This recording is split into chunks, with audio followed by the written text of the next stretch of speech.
Jingle bell jingle all the way. तो hi friends, good morning. আমার channel ইতিহাস news লাইফলাইনে তোমাদের সবাইকে জানাচ্ছি অনেক অনেক ওয়েলকাম। তো আজকে সোমবার 25 ডিসেম্বর, তো সবাইকে জানাচ্ছি মেরি মেরি ক্রিসমাস। তো ব্লগটা আমি আজকে এখান থেকেই শুরু করছি। সারাদিন কি করব কি না করব সব কিছুই আজকে তোমাদের সাথে আমি শেয়ার করব। আর একটা জিনিস দেখো, আমার মেয়ে আজকে ড্রেসিং টেবিলটা কি সুন্দরভাবে সাজিয়েছে। এটা ওর সান্তা ক্লজের আজকের বাড়ি বানিয়েছে এই ড্রেসিং টেবিলটাকে। এই দেখো, আর কি কি গিফট পেলো সান্তা, কি কি গিফট দিল আমার মেয়েকে। দিয়েছে একটা ক্রিসমাস ট্রি, দিয়েছে 2 প্যাকেট কেক, দিয়েছে চকলেট চিপস, আর দিয়েছে একটা ক্যামেলের ওয়াটার কালার টিউব। এইগুলো হচ্ছে আমার মেয়ের আজকের সান্তার গিফট। তো আজকে সকালবেলায় ভারী টিফিন আমরা করব না, তো ছোট প্যাকেটের কেকটা আমি কেটে নিচ্ছি। যেহেতু বাড়িতে এখন 5 জন মেম্বার আমরা, তো একটু বড় সাইজ করেই কেকগুলো কাটছি। তো সকালবেলায় চা বিস্কিট কেক এইসব টুকটাক টিফিন করব, আর বানাবো একটা নতুনত্ব রেসিপি। তো আমার মেয়ে কেক খেতে খুব ভালোবাসে, তার জন্য ওকে বড় সাইজের 2খানা কেক দিয়ে দিচ্ছি। তা ও বলল যে মা আমি আর কিছু খাবো না, এটাই আমি সকালে টিফিন করব। তো আমি বললাম ঠিক আছে। আর এখানে বের করে নিচ্ছি ময়দা। তো ফ্রেন্ডস, সকালবেলায় তো যেহেতু কেক টেক খাওয়া হয়েছে, তো তার জন্য আজকে সকালবেলায় বেশি ভারী টিফিন বানাবো না। তো পাটিসাপটা বানাবো এখন সকালবেলা খাওয়ার জন্য।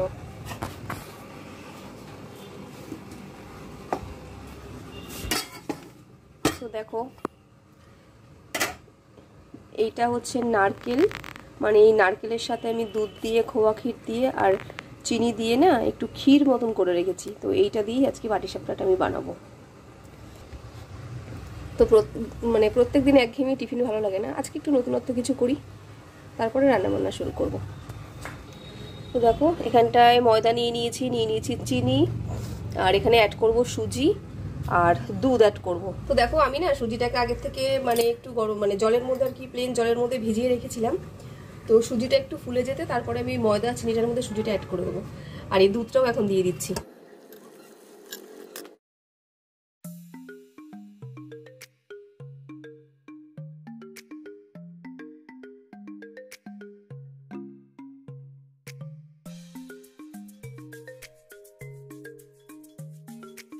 তো ফ্রেন্ডস দেখো, এখানে আমি ব্যাটারটা করে নিয়েছি।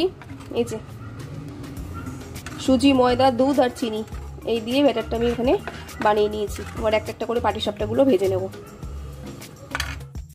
তো দেখো, এখানে আমার সমস্ত পাটিসাপটাগুলো ভাজা হয়ে গেছে। তো এখন আমি খেতে দিয়ে দেবো সবাইকে। এখন ভাত বসিয়ে দিয়েছি, চালটাকে ধুয়ে এখানটায় রেখেছি। মাকে এই 3টে দিয়ে দেবো, আর আমরা কিছুক্ষণ বাদে খাবো। তো তোমরা দেখতে থাকো ব্লগটা। চলো ওঠো, বিছানা গোছাবো, উঠে পড়ো তাড়াতাড়ি। ফ্রেন্ডস দেখো, এখানে আমি বিছানা গুছিয়ে নিয়েছি। আর আজকে রান্না করব হলো গলদা চিংড়ির মালাইকারি করব, আর গ্লাস কাপ মাছের পুরো কালিয়া বানাবো আজকের, আর সাদা ভাত। এই হচ্ছে আজকের আমাদের লাঞ্চ মেনু। তো রান্নাগুলো কিভাবে করব সেটা তোমাদের সাথে আমি শেয়ার করব। তো চলো রান্নাশালে।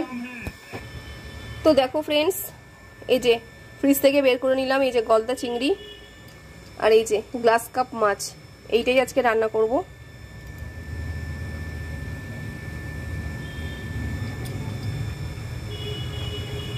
আর এখানটায় আদা রসুন বাটা, টক দই বের করে নিয়েছি ফ্রিজ থেকে। আর এখন পেঁয়াজ, টমেটো এইগুলো কেটে নেব, আর কাঁচা লঙ্কা কেটে তারপর রান্নাটা আমি বসাবো।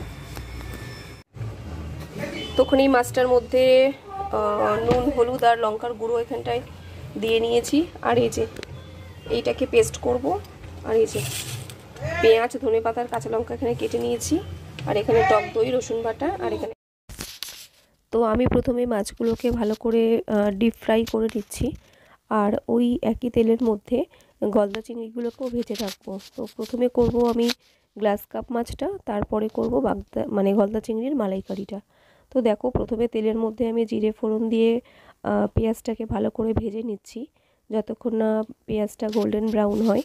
তো তারপরে আদা রসুনের পেস্ট দিয়ে, আর যেই আর টমেটো পেঁয়াজটা যে আমি বেটে রেখেছিলাম কাঁচা লঙ্কা দিয়ে, ওইটাও আমি দিয়ে দিচ্ছি। দিয়ে ভালো করে এখানে কষাচ্ছি, নুন, হলুদ, টক দই সব কিছু দিয়ে। তো যতক্ষণ না ভালো করে এই মশলা থেকে তেলটা ছাড়া হবে, মানে ছেড়ে যাবে আর কি।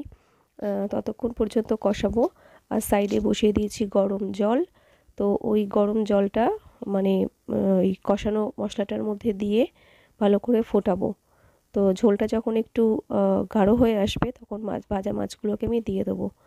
তো এখানে ভাজা মাছগুলোকে আমি দিয়ে দিচ্ছি। তো ভালো করে ফুটিয়ে লাস্টে ধনেপাতা গরম মশলা ছড়িয়ে আমি নামিয়ে নেবো।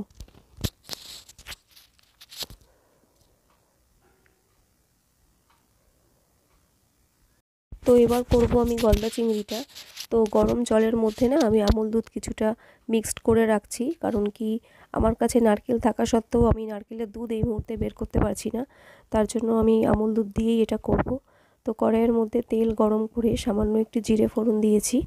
তো এখানটায় আমি যে মশলাটা বেটে রেখেছিলাম টমেটো আর পেঁয়াজ আর কাঁচা লঙ্কা দিয়ে ওইটা দিয়ে দিচ্ছি, আর সামান্য একটুকুনি আদা দিয়েছি। তো ভালো করে মশলাটাকে কষাবো। কষানো হয়ে যেতে আমি ওই কষানো মশলাটার মধ্যে না ওই গরম মানে জলের মধ্যে যে দুধটাকে মিক্সড করে রেখেছিলাম সেইটা দিয়ে দেবো। তো ভালো করে জলটা মানে ঝোলটা যখন ভালো করে ফুটবে তখন আমি চিংড়ি মাছগুলো দিয়ে দেবো। তো এটা খেতে প্রচুর টেস্ট হয়েছিল, যেহেতু আমুল স্প্রের একটা গন্ধ আছে আলাদা। তো একটু নামানোর আগে সামান্য একটু চিনি আমি অ্যাড করেছিলাম, একটু মিষ্টি মিষ্টি হয় মানে মালাইকারিটা। আর চিনি অ্যাড করেছিলাম আর একটু ঘি দিয়েছিলাম। তো ভালো টেস্ট হয়েছিল মাছটা। তো ফাইনালি দেখিয়ে দিই আজকে কী কী রান্না করেছি। তো দেখো এখানে মাছের কারি করেছি গলদা চিংড়ি, আর লাস্টে তোমার ডাল আর বেগুন ভাজা করেছি, সেটা আর আমি শেয়ার করলাম না। তো এই হচ্ছে আমাদের আজকের লাঞ্চ মেনু।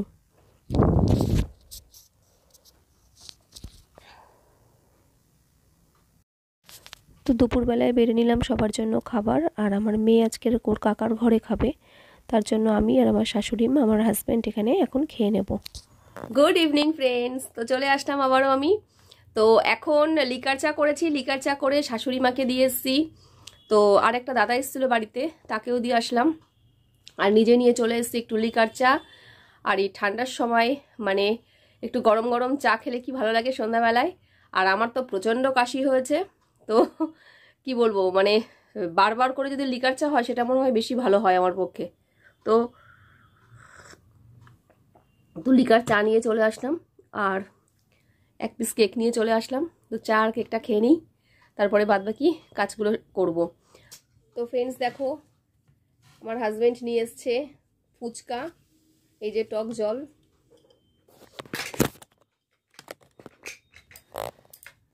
তো বললাম আর মেয়ের বাবা দুজনে মিলে গেছিল একটু বাইরে, তা ওরা খেয়েছে দই ফুচকা, আর আমার জন্য নিয়ে এসছে মানে জল ফুচকা নিয়ে এসছে, কারণ দই ফুচকা থেকে জল ফুচকাটা আমার বেশি ভালো লাগে, মানে জল দিয়ে ফুচকাটা আর কি বেশি ভালো লাগে। তো চলো ফুচকাগুলো খেয়ে নিই। তো ফ্রেন্ডস ব্লগটা আমি আজকে এখানেই এন্ড করছি। আমার এই ব্লগটা যদি তোমাদের ভালো লেগে থাকে তো প্লিজ একটা লাইক করো আর সাবস্ক্রাইব করতে ভুলো না। তো tata, good night, bye bye.